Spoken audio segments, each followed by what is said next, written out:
And a win. Barry Lee is what the poster says, and they could be right.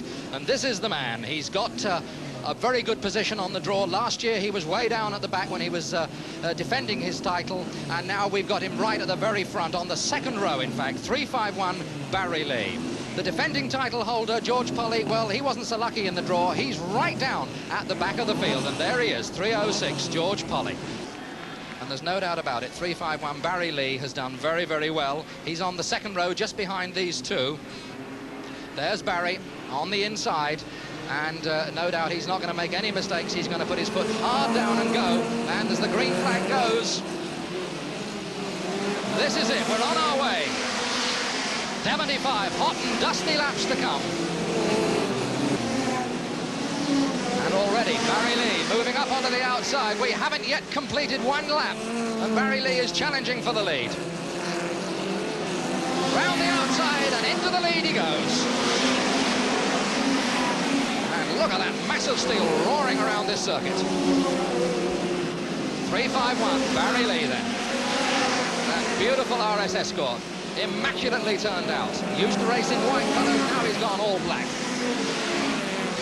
And that's the man who's got to catch him, 306 George Polly. In last year's race, you may remember, it was Barry Lee who had to start at the back and George Polly who started halfway. Well, Barry Lee got up to within 4 places of George Polly, and the tables are turned this time. That's the man who's in second place, 43, Brian Wright from Greenford. And Brian Wright is a little under a quarter of a lap behind. 30 yards behind him is car number 8. Paul Grimer from Sleaford, up there in Lincolnshire. He's the third place man. Fourth is 162, the first of these Scottish drivers to show. Malcolm Cheshire from Cowdenbeath. That's the third place, number 8.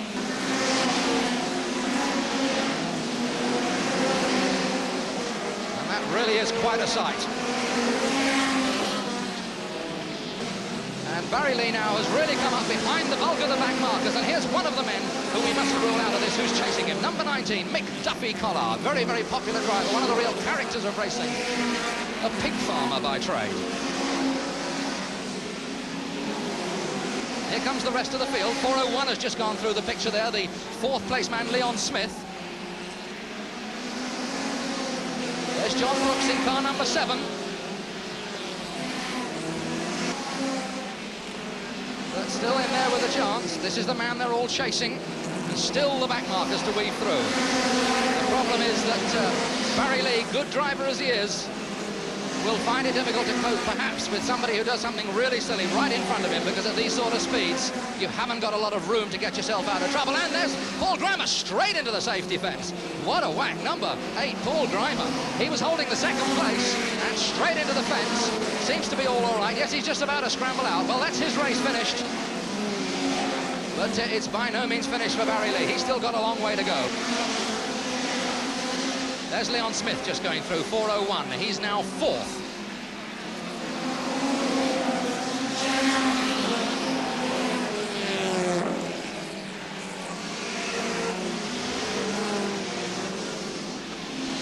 .368, Malcolm Forbes, back marker, letting Barry Lee through. There's 401, Leon Smith. Passing that 97 car, that's Joseph Thyssen in a Volkswagen Golf. But he's one of the West German drivers, but a back marker. Leon Smith powering his way through on the inside, and right on his tail, there's George Polly. Now, that's the first time we've seen George really getting into the back placings properly. 306 George Polly, challenging 401 Leon Smith. But the pair of them have got a lot to do to catch Barry Lee. In fact, there is almost exactly half a lap now between the leader and that group of cars. There's Barry Lee in the middle of that group of back markers at the moment. You can see now John Brooks there, number 7, is really getting quite a lot closer.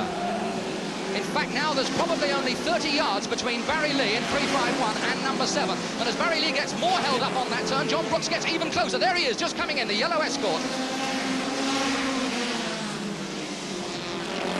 And here's John Brooks getting closer and closer. Look at that, 1 car length in it. That's all there is. One mistake now from Barry Lee, and John Brooks will be through. And really, this is a remarkable performance from John Brooks, because he does most of his racing up in the Birmingham area, and this Ipswich Raceway is certainly very, very new to him. Barry Lee drives here quite a lot, and that must count for something. Now let's see what the tactics are going to be. Round on the outside. That's Barry Lee's usual tactic, take him on the outside. Now what's going to happen here as they run to that turn? He's going right around on the outside, and he's taking him. He's taking him. Look at him go around the outside of those cars. Boy, oh boy. And is the gap going to come? No, the 24 car moved over. No, the 24 car's moved out. He's now got the room, and he's through. He's through. Into the bottom turn they go.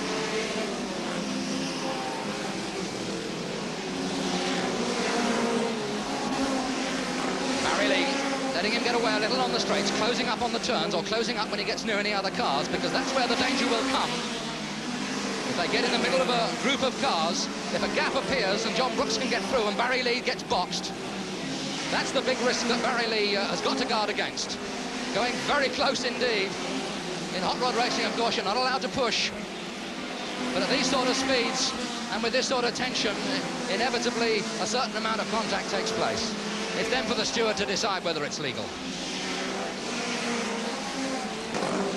The only consolation that these back drivers have is that it's a long race and there's still a very long way to go. There's still plenty of opportunity for the cars in front to get into trouble or, of course, to break down. George Pulley moving up another place now, going past Leon Smith. That's one less he's got to get through.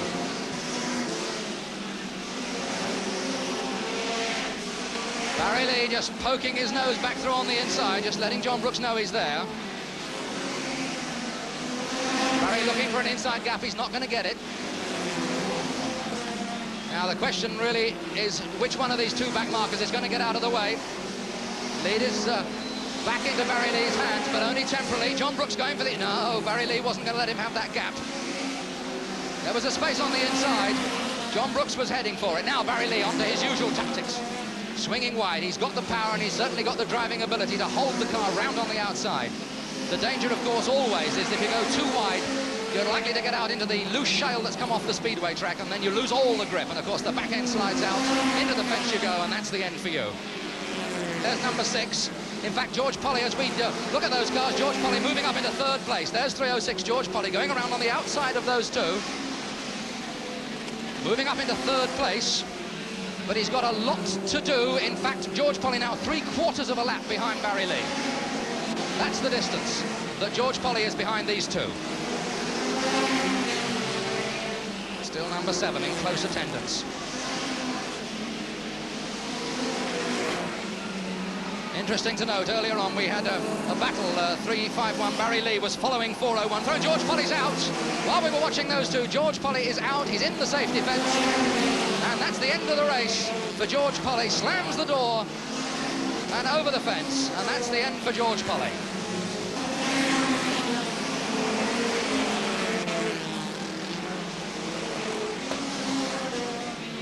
Now another back marker to contend with. There's 5 more laps to go now, that's all. 5 more laps to go. And the move has got to come, and it's got to come quickly.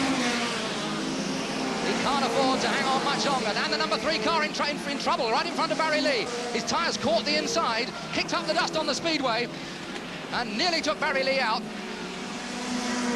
But they're both safely through now, and they've now got a clear run. They've got a pretty clear run for the rest of the race now, and it's really going to be who's got the speed and who's got the driving ability. Can Barry Lee stay there, or can John Brooks get by? Barry Lee taking it tighter on the turn, kicking up the dust on the speedway track as he goes through. Out of the top turn, the starting marshal ready with a 3-lap board. Round the water towel bend, time running out for John Brooks. Barry Lee just hoping the motor and the tyres are going to hold up. Here comes John Brooks, closing in closer. That move has got to come if it's going to. He's got to hurry Barry Lee into some sort of a mistake, and that's not an easy thing to do. I don't think John Brooks has got the speed to take him on the outside. I just don't think he's got it. But he's got to try. Out of the turn, John Brooks trying. New back markers coming to join them inside the final lap now. John Brooks is trying to try it now. It's got to be do or die on the final turn. There's 3 cars in front. This could be a chance. John Brooks trying it on the outside, but Barry Lee not letting him through. He's not going to give him the room. He's not going to let him through. And it's 3-5-1. Barry Lee is the winner. Number 7, John Brooks, goes through in 2nd place. And we've still got to wait a little while to get the rest of the cars through. It's going to be car number 356, I think, is going to come through next, Gordon Bland. But the rest of the field still racing through. But what a race that turned out to be as the rest of the places come through and the red flag goes out. There is the man who did it all and held off that terrific challenge. 3-5-1, Barry Lee. He won it in 1973, he won it in 1974, and here he is once again.